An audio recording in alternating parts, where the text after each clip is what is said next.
Hello, I'm Alyssa Maramion, and today I will be demonstrating infiltration. But before that, let's don on our PPE. Alright, let's get started. To begin, we will place our tissue samples onto, ideally, a cassette. But in this scenario, we are going to use gauze.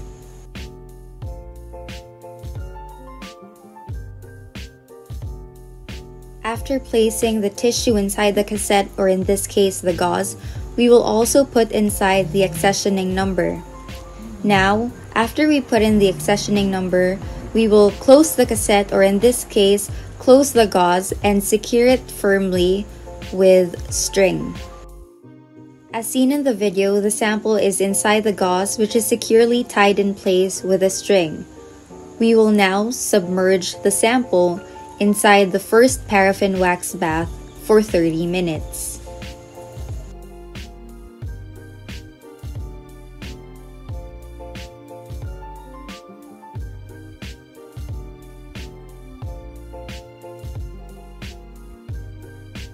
After 30 minutes, we then remove the tissue sample from the first wax bath and place it to the second wax bath.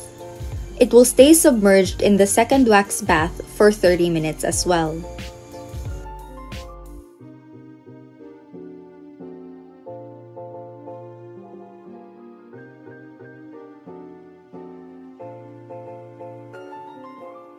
After spending 30 minutes being soaked in the second wax bath, it is now time to move the tissue sample into the third and final wax bath.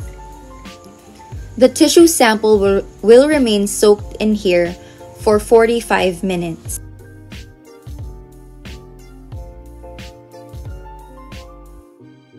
After 45 minutes, we remove the tissue from the third and final wax bath. We then pat it dry on a piece of paper towel. After this procedure, the tissue is now ready to proceed to the next step of tissue processing.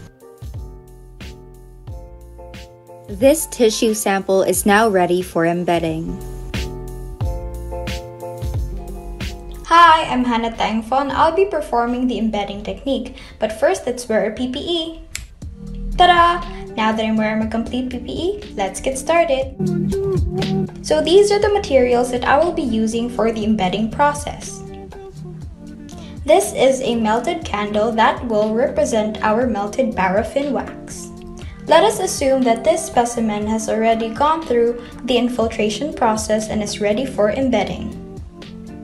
To begin, we will place a small amount of melted paraffin wax onto our mold. After which, we will be placing our specimen on the center of our mold and make sure to observe proper specimen orientation. This is important in order for us to obtain a good plane of section.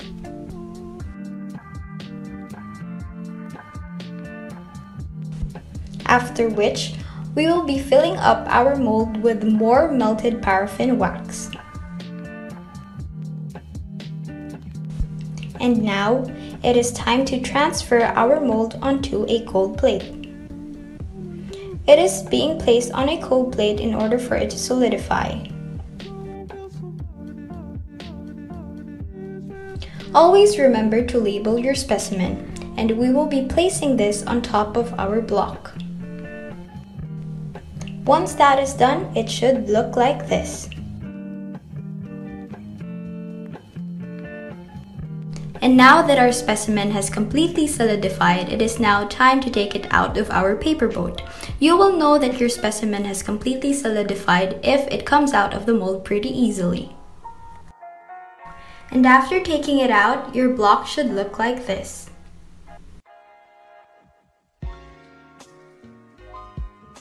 The embedding process is complete, and now it is time for sectioning. That would be all. Time for the next step.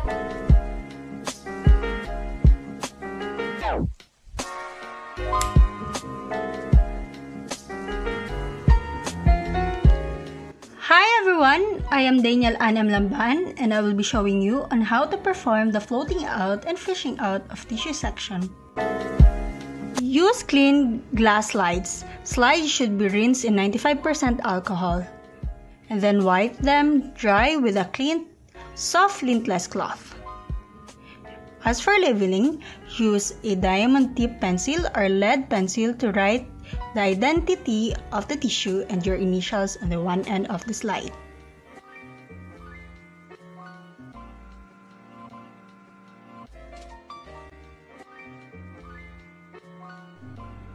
The next is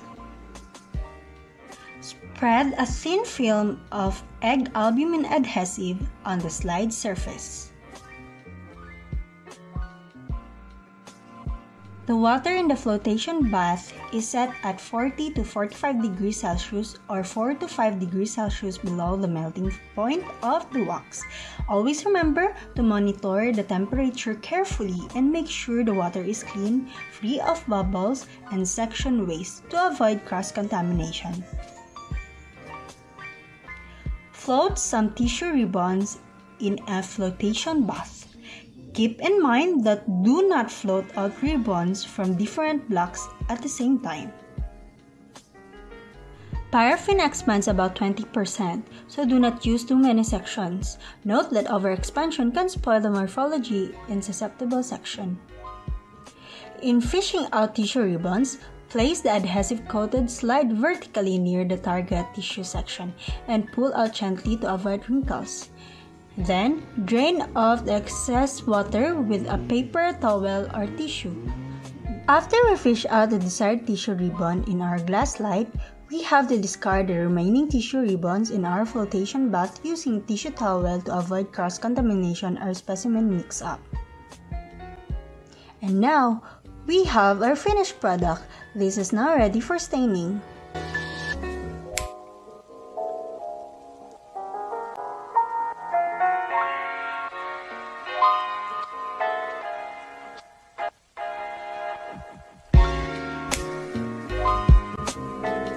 I am Rouella Christine D. Maglana of BSMLS 2G, and I will be doing the hematoxylin and eosin staining.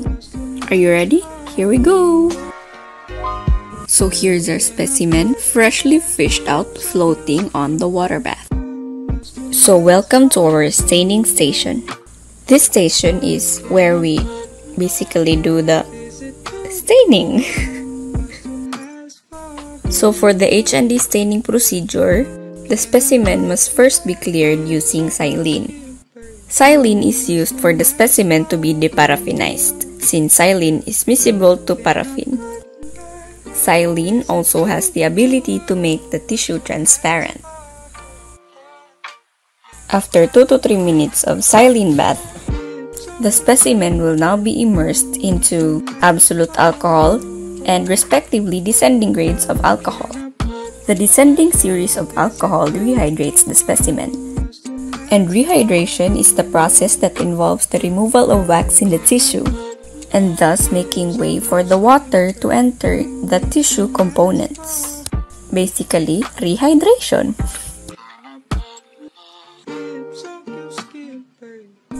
After immersing the specimen to descending series of alcohol, the specimen will now be washed with running tap water.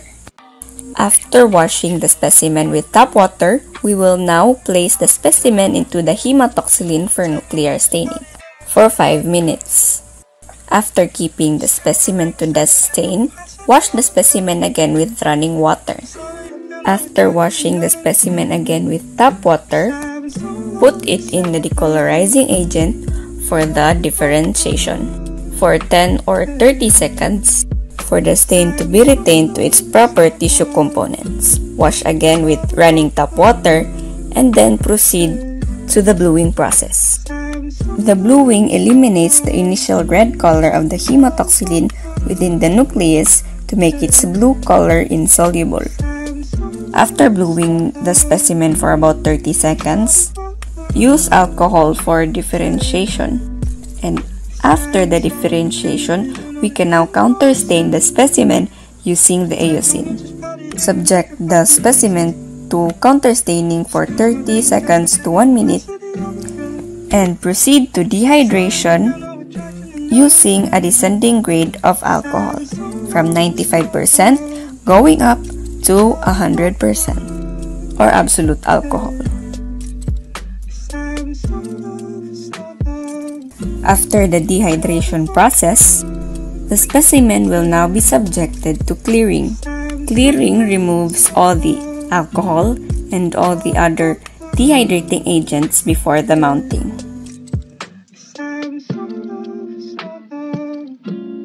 After a lot of washing, clearing, rehydrating and dehydrating, staining and counterstaining, the specimen will now be ready for the mounting. Now that the H&D staining is done, let us now proceed to the next procedure. So thank you for being with me all throughout the procedure.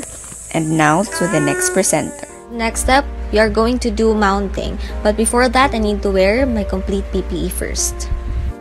Now that I am already wearing my complete PPE, let's get started.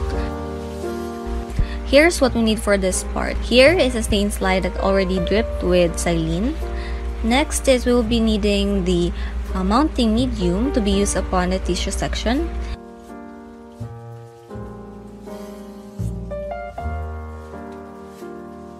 Cover slip.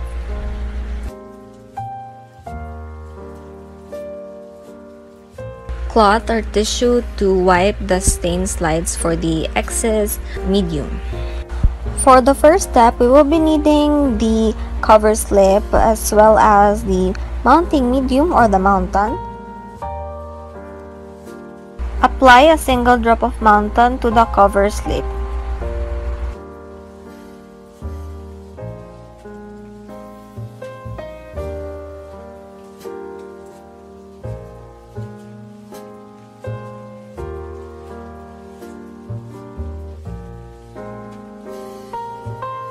And then get the stain slide, drip with saline.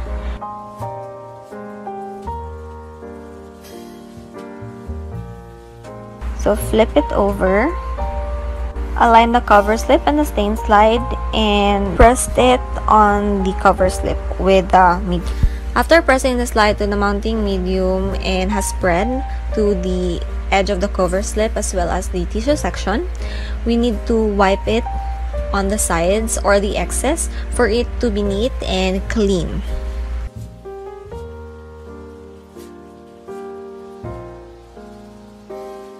There is also another way to mount stain slides, and to mount it we need to apply a single drop of the medium to the tissue section. Very different from the process we made a while ago, and of course we need to hold the cover slip at 45 degrees so it will allow the drop to spread along the edge of the cover slip. Let go and allow the medium to spread slowly.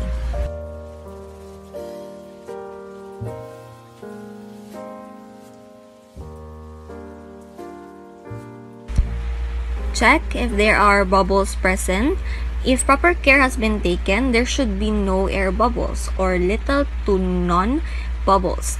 If there are many present, the slide should be returned to the saline to remove the cover slip, as it will slip off and remounting will be done. Please do not remove or pull the cover slip. Once done, please set aside the mounted stain slide to be used to the next procedure. So that's it for mounting and for this experiment. So I hope you learn how to do the processes one by one, and thank you for watching.